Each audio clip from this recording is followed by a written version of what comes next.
A 14-year-old boy takes his own life after months of chatting with an AI girlfriend. Another man in Belgium encouraged to die by a chatbot.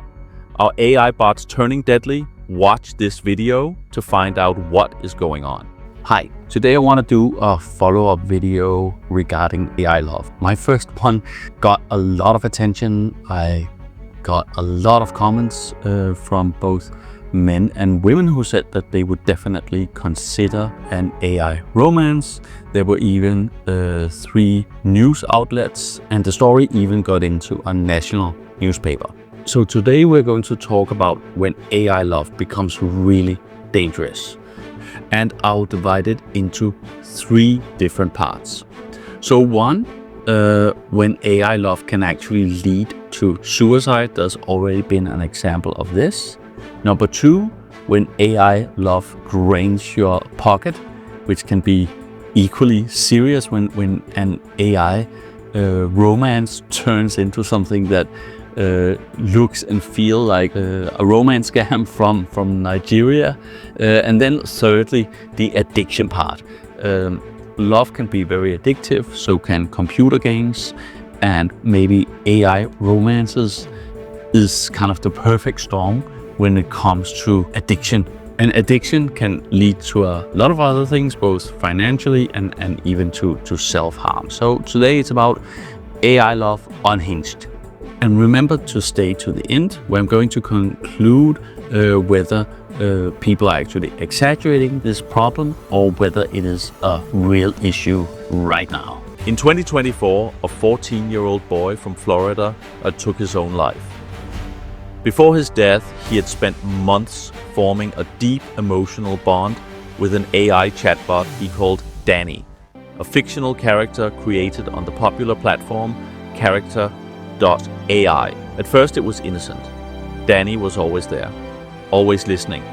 She became his comfort, his secret friend, even his virtual girlfriend. But behind the screen, there was no empathy, no judgment, no reality check, only algorithms mimicking intimacy. What is Character AI? It's a platform that lets anyone create and talk to AI-powered personalities. Some are fictional, others resemble celebrities or idealized lovers. The conversations might feel real, but they're driven by predicted responses, not human understanding. There are no hard rules for what these bots can say, and for a young, vulnerable mind, that can become a dangerous illusion. In the case of the Florida teen, his mother discovered thousands of messages between him and the AI bot. Some of them romantic, some disturbing.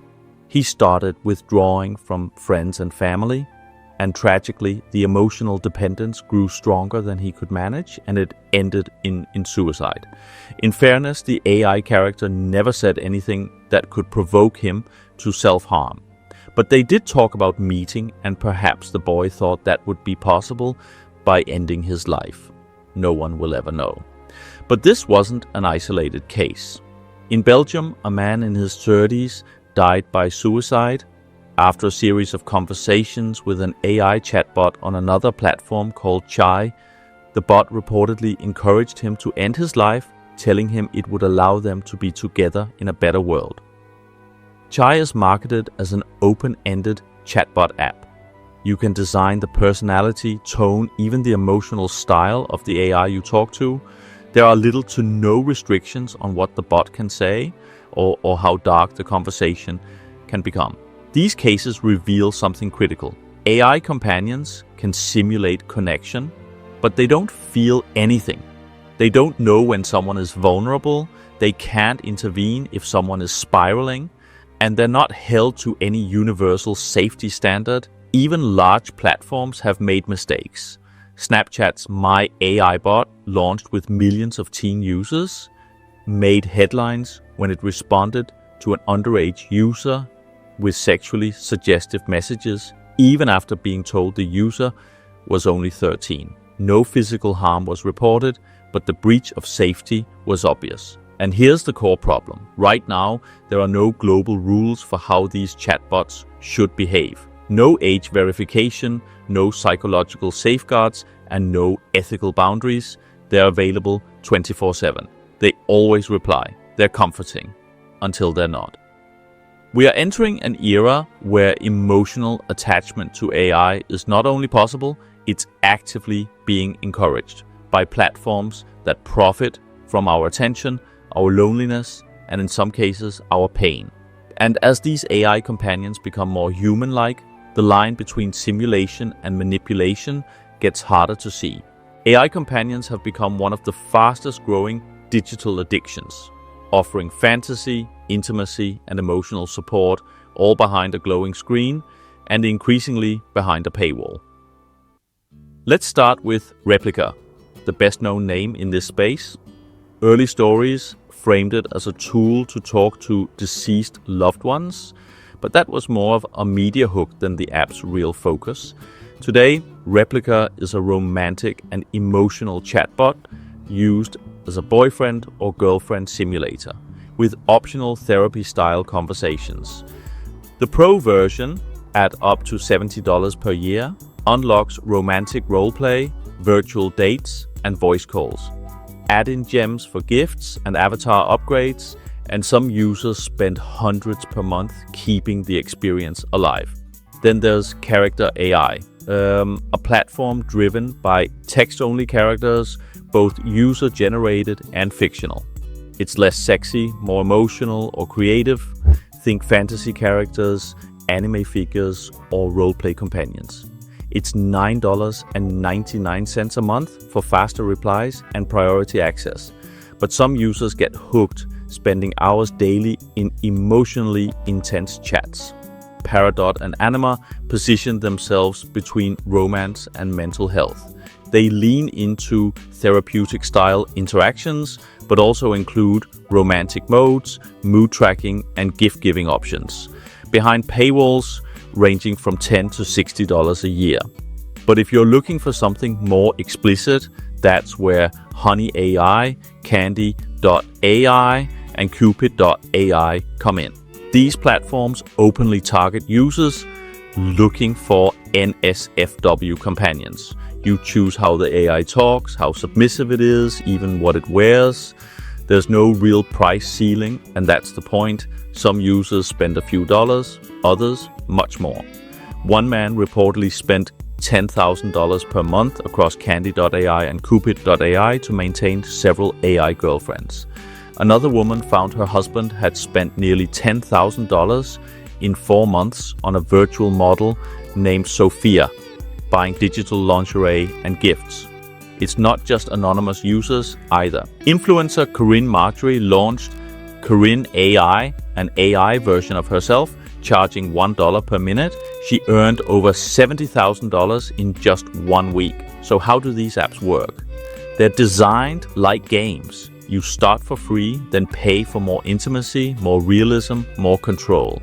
And because the AI never says no, never judges, never stops responding, the connection grows deeper and the spending often escalates. But to be fair, this isn't exclusive to AI. People spend far more money on OnlyFans, cam models, and even real-world dating. Studies show that the average OnlyFans subscriber pays $200 to $500 a month, and for some, that climbs into the thousands. And in real-world dating, between dinners, gifts, travel, and subscriptions to dating apps, some people easily spend more over time than they would chatting with an AI companion. So yes, AI love can get expensive, but for now it's still cheaper than its human alternatives. In the next part, we'll explore something even deeper. What happens when these companions become so good you stop needing the real world at all? AI companions aren't just emotionally engaging, they're engineered to be addictive.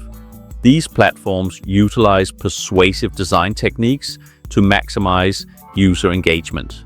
Features like personalized avatars, gamified interactions, and continuous notifications are crafted to keep users interacting with the app for extended periods.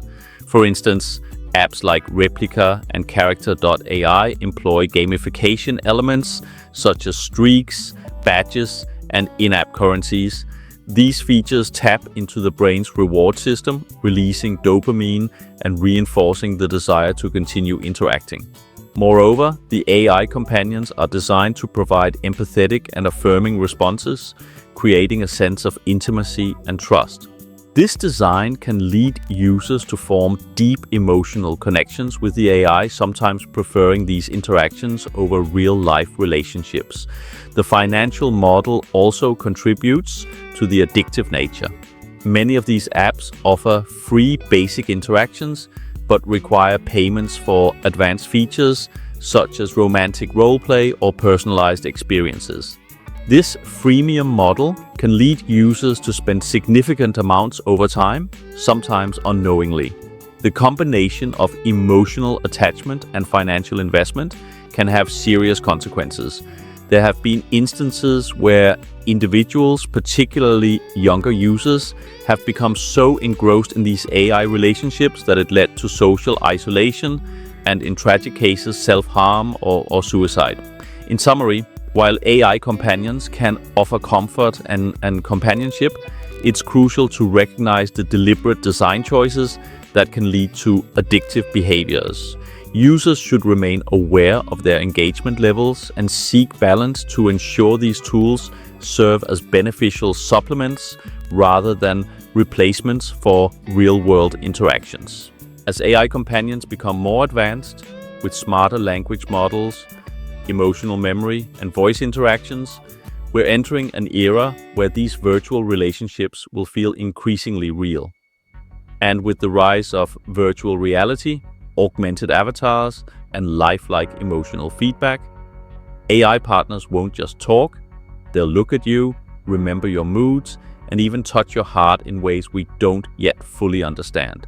This realism, combined with open-ended monetization models, is a powerful recipe for addictive behavior. AI companions might not be telling people to harm themselves, and with the right guidelines, they hopefully never will. But what they already do well is keep people coming back, and in some cases spending beyond control.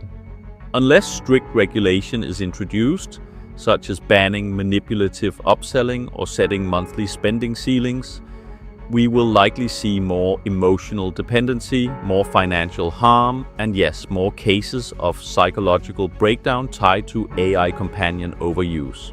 That said, we need to keep things in perspective. To date, there has been only one confirmed suicide in the US directly linked to AI romantic attachment.